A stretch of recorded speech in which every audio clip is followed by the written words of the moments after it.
स्वागत है प्रियजनों। एक समय था जब इंजीनियरिंग और मेडिकल की परीक्षाओं की तैयारी करने वाले छात्र बिना कोचिंग के ही परीक्षा पास कर लेते थे।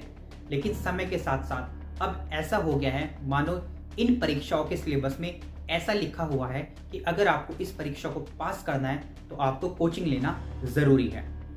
इतना कठिन हो गया है बिना कोचिंग के इन परीक्षाओं को पास करना। बहरहाल केंद्रीय शिक्षा मंत्रालय ने कोचिंग संस्थानों के लिए दिशा निर्देश तो जारी कर दिए है, लेकिन हमें लगता है कि इन दिशा निर्देशों पर विचार विमर्श की बेहद आवश्यकता है। केवल दिशा निर्देश जारी होने से जो कोचिंग संस्थान है वो 16 साल से कम बच्चों का प्रवेश लेना छोड़ देंगे या फिर बढ़ा चढ़ाकर जो दावे करते हैं उसको करना बंद कर देंगे, शायद नहीं।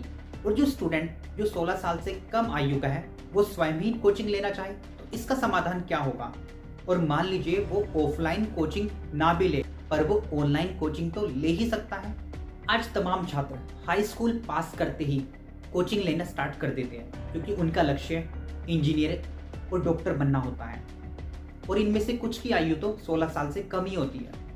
देश में कोचिंग संस्थानों ने जिस प्रकार उद्योग का रूप ले लिया है तो उसे देखते हुए इन पर रेगुलेशन की जरूरत थी, लेकिन साथ ही साथ इस बात पर भी विचार किया जाना चाहिए कि कोचिंग संस्थान इतने पनप क्यों रहे हैं। आखिर क्या कारण है कि दिन प्रतिदिन इनकी संख्या बढ़ती जा रही है? इसका एक कारण यह नहीं है कि हमारी जो शिक्षा व्यवस्था है वह इतनी कमजोर है कि वह प्रतियोगी परीक्षाओं की तैयारी स्वयं नहीं करा सकती, वह इस प्रकार की शिक्षा प्रोवाइड नहीं करा सकती कि छात्र को कोचिंग की आवश्यकता ही ना पड़े। कहीं ऐसा तो नहीं है कि स्कूली शिक्षा का जो पाठ्यक्रम है वो ऐसा है ही नहीं जो प्रतियोगी परीक्षाओं के लिए आवश्यक हो।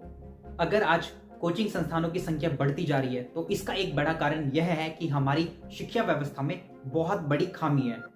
तो अगर इन कोचिंग संस्थानों पर रोक लगानी है, कोचिंग संस्कृति पर लगाम लगानी है तो इन खामियों को भी दूर किया जाना चाहिए, तब जाकर कोचिंग संस्थानों पर लगाम लगेगी और शिक्षा व्यवस्था को दुरुस्त किया जा सकेगा और छात्र स्कूल में रहकर ही इस प्रकार की शिक्षा ग्रहण कर सकेंगे कि उन्हें आने वाले समय में जो भी उनका लक्ष्य होगा, जो भी वो बनना चाहते होंगे, उस प्रकार की शिक्षा उसे स्कूल में ही मिल जाएगी। आप सभी का क्या कहना है इस बारे में कमेंट में जरूर बताइएगा। धन्यवाद।